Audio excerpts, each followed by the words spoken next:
फिर मैं अपने दर्शकों को आपके जरिए इस पर्टिकुलर केस का मेरिट समझाना चाहूंगा।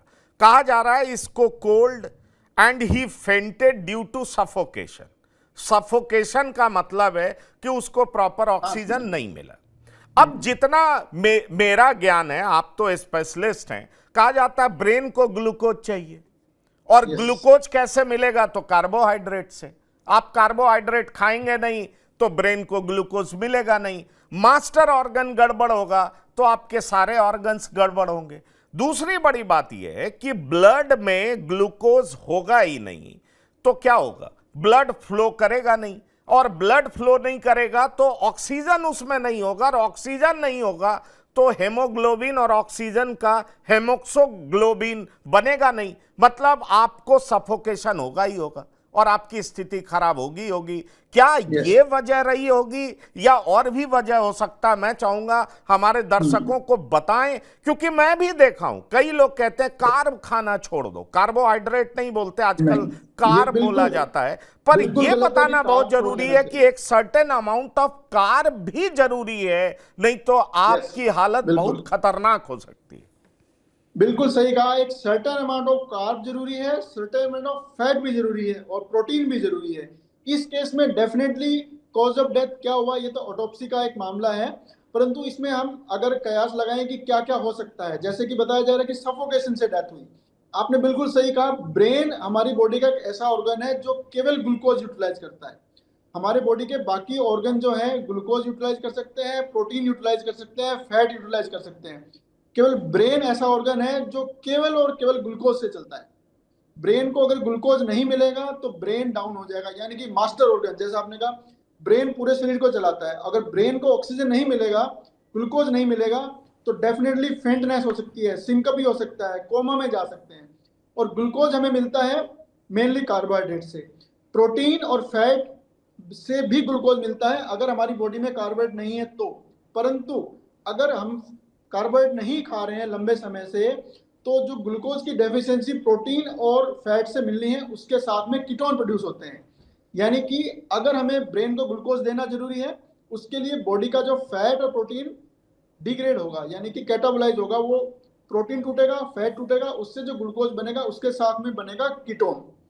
तो कीटोन जो है हमारे ब्रेन के लिए बहुत घातक हो सकते हैं। अगर बॉडी में कीटोन जमा होते हैं ग्लूकोज को प्रोड्यूस करने के लिए, तो कीटोसिस इसको बोलते हैं।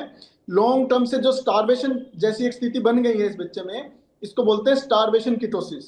यानी कि बॉडी में कीटोन्स इकट्ठे हो गए हैं, एसिडोसिस इकट्ठा हो गया है, तो इसको बोलते हैं कीटोएसिडोसिस, यानी कि स्टारवेशन कीटोएसिडोसिस। तो उसकी बॉडी को ये लग रहा है कि वह लंबे समय से भूखा है, बॉडी के अंदर कीटोन्स बढ़ गए हैं, कीटोएसिडोसिस हो गया है, जो ब्रेन के लिए बहुत घातक है। जो लंबे समय तक फास्ट करते हैं, अनशन पर बैठते हैं, उनकी बॉडी में भी ऐसा ही होता है। यूरिन में कीटोन आने लग जाते हैं, बॉडी में कीटोएसिडोसिस हो सकता है। तो electrolyte deficiency, glucose deficiency, mineral deficiency, sodium potassium का गड़बड़ होना, कीटोएसिडोसिस का होना, ब्रेन को ग्लूकोज नहीं मिलना, ऑक्सीजन की कमी होना, ये सारे कारण इस केस में हो सकते हैं, जिसकी वजह से पेशेंट को सिंकपी यानी कि कोमा होना, बेहोशी आना हो सकता है।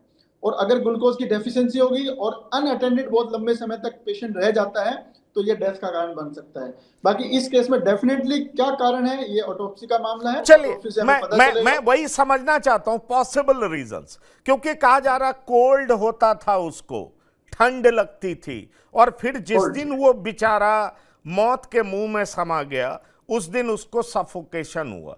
तो मैं ये समझना चाहता हूं सफोकेशन क्यों हुआ, ये हम लोगों ने डिस्कस कर लिया, पर क्या लंबे समय तक स्टारवेशन की वजह से कीटोसिस तो होता है, और कीटोसिस ब्रेन के लिए डेंजरस है, ये भी समझ लिए।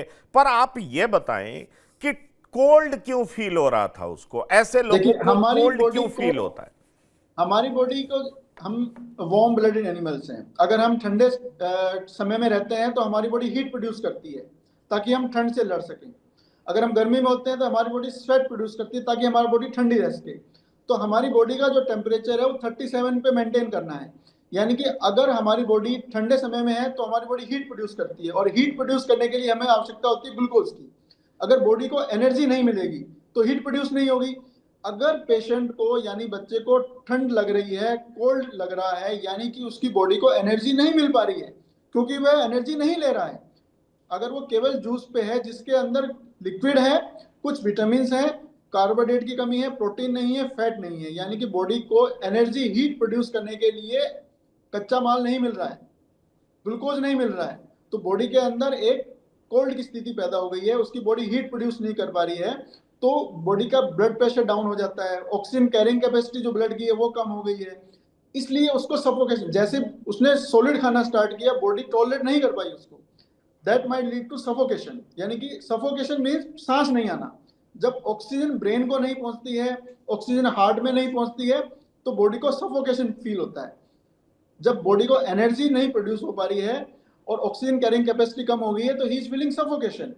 सफोकेशन कम हो गया, हार्ट के अंदर पंपिंग इफेक्ट हो गई है, लंग्स के अंदर ऑक्सीजन कैरिंग कैपेसिटी पूरी नहीं हो पा रही है, इसलिए सफोकेशन फील हो रहा है। चलिए, तो इस केस में ultimately lack of energy, lack of glucose is the reason for suffocation.